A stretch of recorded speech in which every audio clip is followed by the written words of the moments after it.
Hello, my Virgo, and welcome to your day. Thank you so much again for joining me.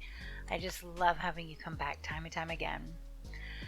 So, what we have today is something a little bit different. It is actually a poem selected, kind of randomly by the universe. Um, I found out Robert Frost poems enter the public domain. They are over 95 years old. And I was searching around on the public domain of poetry. I found a top 50 list, and the top 12 spoke to me.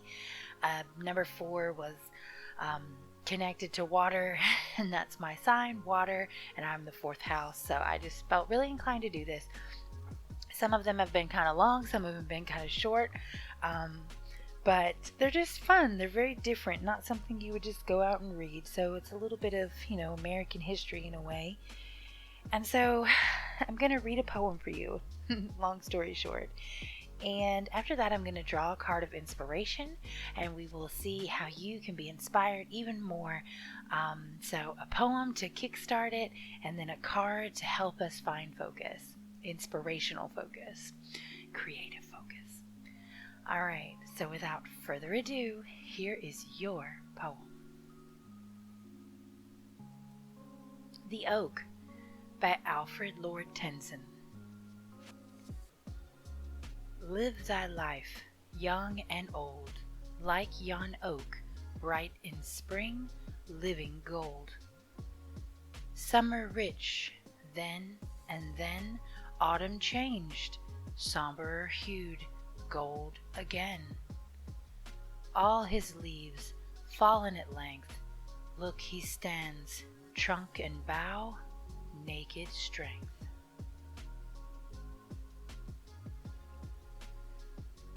So that was your poem. I hope you liked it. I kind of love that it ended with naked strength. It's kind of awesome.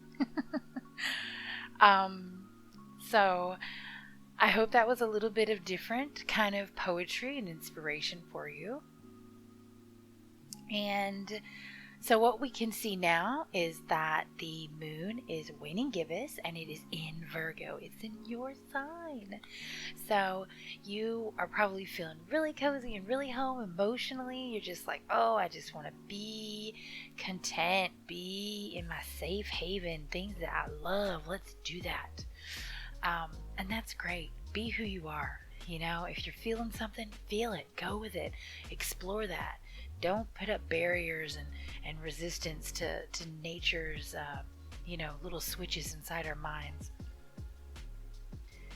So while the moon is a waning gibbous, it is important for us to reflect on all of our hard work. So in the next day or so, please, maybe even write down a couple of things you've done. Just make sure that you are truly acknowledging, even out loud possibly, that you have done A, B, and C since the last time we talked about, waning gibbous, since the beginning of the new moon, really. So, back 20 days ago, what have you done? Where are you at? Where are you going? Let's talk about it. Yes.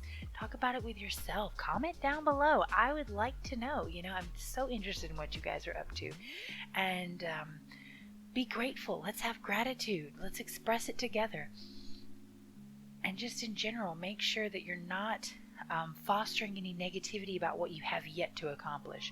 That is not the phase that we are at. We are not looking to reflect and improve. We are simply saying, we have done this, we got through this, and this, and we did great. So make sure you're in the right mindset. All right. The time that you may have been waiting for, your card of truth. Your tarot inspiration. The logical queen of swords. Such logic in logic. I love it. I do. She is strong. She is smart. She is capable.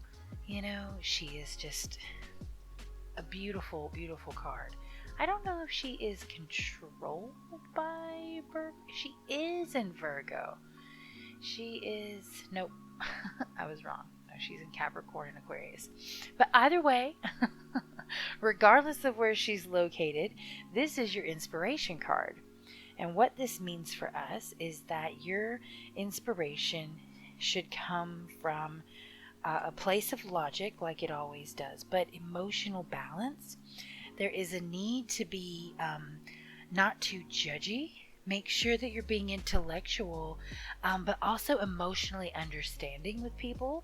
So let's bring this back into context. This is a card of inspiration. This is going to guide us on how to become more inspired and more creative. And the call here is to really make sure you're seeing two sides of every story.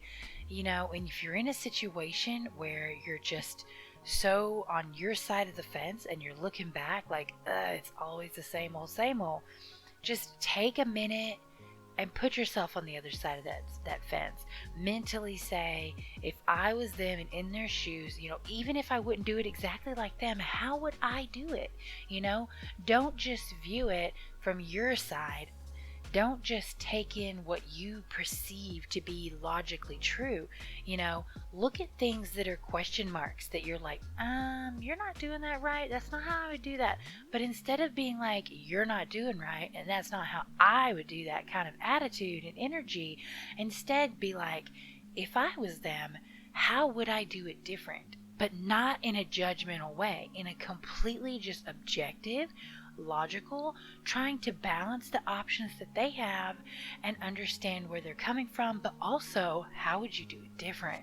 And that little bit of thinking there, the other side of the fence, but improvement, like I was just describing, just being more mentally improve upon instead of mentally judgmental is going to bring you more inspiration naturally. It's going to be more creative. It's going to force your mind to be stretching those neurons that you don't normally have to do because your brain is wired this way to have to sit and think, well, this is how they would do it. And if my options were these, it's going to force you to be like, okay, let me think completely differently than I normally do.